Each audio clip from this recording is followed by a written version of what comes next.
I told you he'd be the first one to get a ticket. Not me. You got a ticket. Not me. I got 850 horsepower, and you got a 4-banger, and you got a speeding ticket before me.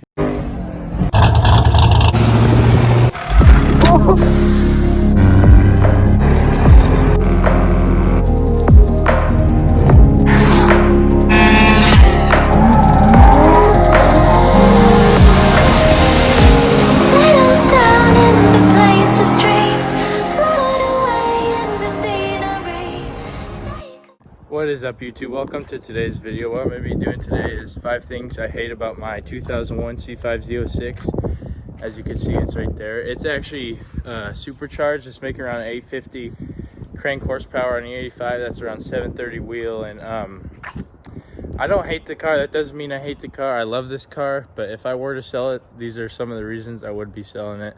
So starting off with number 5, we have gas mileage. I know it's typical of a sports car with a big V8 like this to have bad gas mileage. Especially on a supercharged one like this with stage 2 cam and all that, it just drinks up gas. And I had a 460 big block in my Ford, and going from that to this was a dream. This gets great gas mileage, but I know that for a lot of people it's a problem. Not necessarily for me, but that's why it's in number 5. Coming in number 4, we have the interior. I know for a fact Corvettes are known for being the pretty cars on the street. They're known for being the fast cars on the street.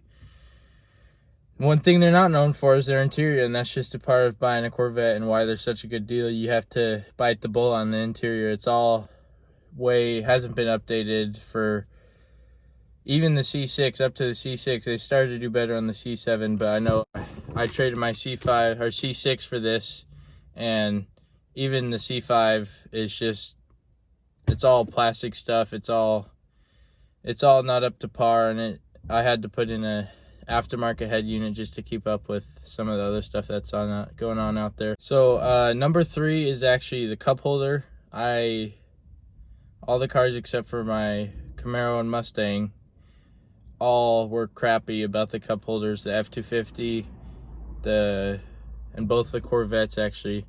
This one has one cup holder.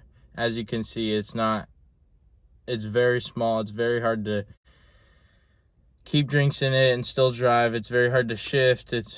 I have to hold my hand on the cup the whole time while I shift. It's just a nightmare and not something I like dealing with. I mean, I don't usually bring drinks in the car, but when I do, it's a pain.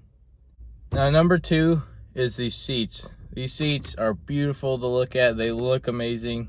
They honestly keep you in your seat a lot better than most cars do, especially this being the Z06. But they are uncomfortable. If I were to take longer trips in this car and not just drive around town, I would invest in some nice racing seats or something.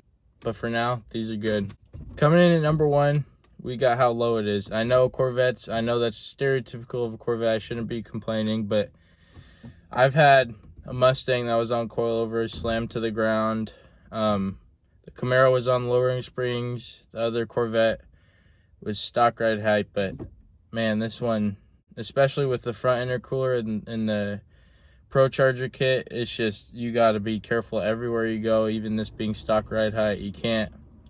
Speed bumps, you got to be careful. It just tears up most Corvettes. It tears up the front bumper driving around town and coming out of these driveways and such. So I know I should be aware of that as a Corvette owner, and I am, but if I were to sell it, I would get a little bit higher of a car so I wouldn't have to deal with that.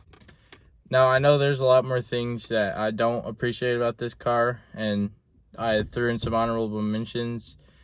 One of those being the trunk space. The trunk space is great for Corvettes. Most Corvette owners know that, but the thing that sucks, I went from a C6 to this, and the C6 I think has the most trunk space out of any coupe 2-door. So this one, it's a lot of trunk space. It's just getting into it. It doesn't open all the way around. It only opens this glass panel right here, or no, past the glass panel. It just folds up instead of the whole thing coming up, which makes it really hard to get into all that space, pretty much rendering it unusable. So another one of the supercharged Corvette is reliability. It's something you gotta deal with. It's hard, especially being 17 years old. How you pretty much have to know a lot about cars to own something like this, unless you put a lot of money into building it. I mean, it's a great build, but to be honest, it has its problems, as most things do. And a Texas Speed Procharger kit on a LS is pretty much as reliable as you can get for that power, but even then, it's still pretty hard to keep reliable. So another problem is the traction. I'm on stock wheels right now, pretty zo6 wheels, but the 275s do not grip. It's fun being able to step on it up to 4th gear and just roll your tires away and burn the crap out of them, but it is dangerous being this young. And probably one of the biggest safety issues is the Mustang, the Camaro, the C5 or C6. You could step on it and go, and this, you got to be careful. I know the previous owner permanently disabled traction control, so no new drivers in this car, especially. I know I'm going to be getting 345 C7 zo6 wheels, and that's going to help a lot, but I'm going to have to roll my fenders for that, and it should help me stick a lot more. But in a built zo6 like this, traction is a huge problem. Well, guys, that was the video. I love this car to death. It's been one of the nicer cars I've had to me. It hasn't been as nice, but I mean, it is what it is. Make sure you like, comment, share, and subscribe.